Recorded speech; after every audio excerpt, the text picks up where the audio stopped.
Hello दोस्तों, नमस्कार। स्वागत है आप सभी का आपके अपने YouTube चैनल मोरल विश्व में। दोस्तों, आज हम आपको बताने वाले हैं श्रीमद् भागवत गीता थेरेपी के बारे में।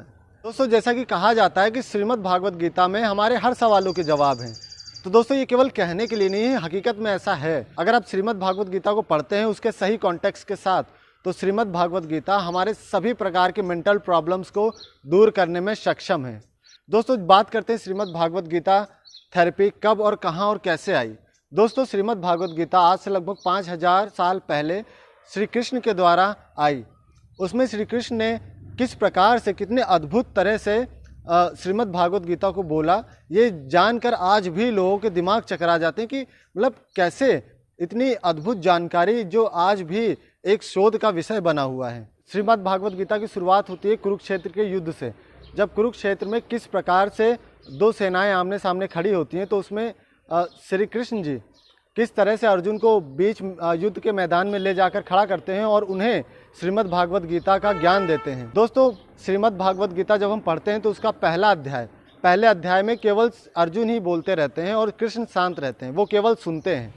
ये एक अच्छे साइकोलॉजिस्ट की या फिर एक अच्छे साइकोथेरेपिस्ट की जो क्वालिटीज़ होती हैं वो होते हैं कि सबसे पहले आपको पेशेंट को सुनना होता है, कि आप सुनो उसकी प्रॉब्लम क्या है।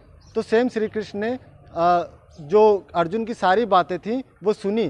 फर्स्ट चैप्टर में कृष्ण एक शब्द भी नहीं बोलते हैं, केवल अर्जुन बोलते रहते हैं। तो अर्जुन क्या बोलते हैं और क्या क्या प्रॉब्लम हो रही थी उनको। दोस्तों, यहाँ पर अर्जुन जो सिम्टम्स को, जिन सिम्टम्स को इंडिकेट कर रहे थे वो एंजाइटी के सिम्टम्स थे। जैसे कि वो बताते हैं कि उनका गांडीव हाथ से गिर रहा है, उनका मन घबरा रहा है, गला सूख रहा है। ऐसे कई सारे सिम्टम्स इंडिकेट करते हैं अर्जुन, जो कि एंजाइटी के सिम्टम्स होते हैं। अर्जुन एंजाइटी से धीरे धीरे डिप्रेशन की ओर बढ़ने लग रहे थे। तभी श्री कृष्ण जी उनको कुरुक्षेत्र के मैदान के बीच में ही श्रीमद् भागवत गीता थेरेपी देते हैं।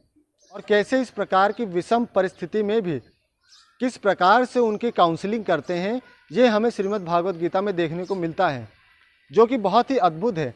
मतलब अर्जुन किस प्रकार से मेंटल प्रॉब्लम में ग्रसित हो गए थे। वो कहते हैं कि हे केशव, मैं जो है अपने ही परिवारजनों को कैसे मार सकता हूँ। एक तरफ उनके ही गुरुजन, दादा और उनके ही परिवार के सारे लोग थे, तो वो कहते हैं कि मैं कैसे इनके ऊपर शस्त्र उठा सकता हूँ।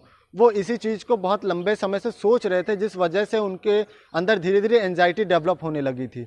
और ये करते करते जब वो कुरुक्षेत्र के मैदान में आते हैं तो पूरी तरीके से हताश हो चुके होते हैं। वो बिल्कुल घुटनों के बल आ चुके होते हैं कि मैं अब युद्ध नहीं कर सकता। उनके हाथ से उनका धनुष छूटकर गिर जाता है। दोस्तों, ये सब चीज़ें इंडिकेट कर रही थी कि अर्जुन अब एंजाइटी में जा चुके हैं। कृष्ण इस चीज़ को समझ चुके थे। दोस्तों, जनरली अगर कोई साइकोलॉजिस्ट आपको कोई काउंसलिंग करता है तो पूरा इन्वायरमेंट बना कर देता है। सिटिंग इन्वायरमेंट किस प्रकार का, पूरा एक किस प्रकार आप बैठे हैं, पूरा एक इन्वायरमेंट क्रिएट करता है। उसके बाद वो आपकी काउंसलिंग करता है और कई बार काउंसलिंग की ज़रूरत पड़ती है, तब जाके एक पेशेंट को ट्रीट किया जा सकता है। लेकिन किस प्रकार से वहाँ बिल्कुल माहौल ही नहीं था। ऐसा माहौल था कि लोग रथों पर बैठे हुए हैं, शस्त्र अस्त्र लिए हुए हैं, युद्ध के लिए तैयार हैं। उस बीच कैसे ही कुछ घंटों के अंदर अर्जुन को किस प्रकार से वापस मैदान में खड़ा कर देते हैं, पूरी ही ऊर्जा और ताकत के साथ। ये हमें देखने को मिलता है। उन्होंने जो धर्म का ज्ञान दिया और जितने भी चीज़ें उन्होंने सिखाई, ओसीडी और अनेक तरीके की मेंटल एंजाइटी, डिप्रेशन, कई प्रकार की ऐसी प्रॉब्लम्स होती है जिनके अंदर श्रीमद् भागवत गीता थेरेपी दी जाती है। तो दोस्तों, यहाँ पर आप भी श्रीमद् भागवत गीता को पढ़ें। हो सकेगा तो मैं भी आगे इन टॉपिक्स को लेकर आऊँगा, चैप्टर बाय चैप्टर चीज़ों को क्लियर करूँगा, जिससे जो मेंटल प्रॉब्लम है किस तरीके से डील होती है ये आपको समझ में आएगा। तो दोस्तों, श्रीमद् भागवत गीता एक बहुत ही बेहतरीन बुक है, आप इसको पढ़ें। ये केवल एक धार्मिक पुस्तक ही नहीं है, ये हमारे मेंटल प्रॉब्लम्स को या हमारे जीवन की रोज़मर्रा की जो भी प्रॉब्लम्स होती हैं, या छोटी से छोटी प्रॉब्लम, बड़ी से बड़ी प्रॉब्लम, सबको सॉल्व करने में सक्षम है। दोस्तों, श्री कृष्ण एक ऐसे व्यक्ति थे जो एक ग्रेट साइकोलॉजिस्ट होने के साथ साथ सभी प्रकार के युद्ध कौशल उनको आते थे और सभी गुणों में वो निपुण थे। मतलब ऐसा संपूर्ण पुरुष ना ही आज तक पृथ्वी में पहले कभी हुआ है और शायद ही कभी होगा, जिस प्रकार की क्वालिटीज़ उनके अंदर थी। तो दोस्तों, आप भी श्रीमद् भागवत गीता को पढ़ें और उससे अपने जीवन को श्रेष्ठ बनाएं। तो दोस्तों, स्वस्थ रहें, मस्त रहें, टेंशन, तनाव और एंजाइटी को कहें गेट लॉस्ट। नमस्कार, जय हिंद।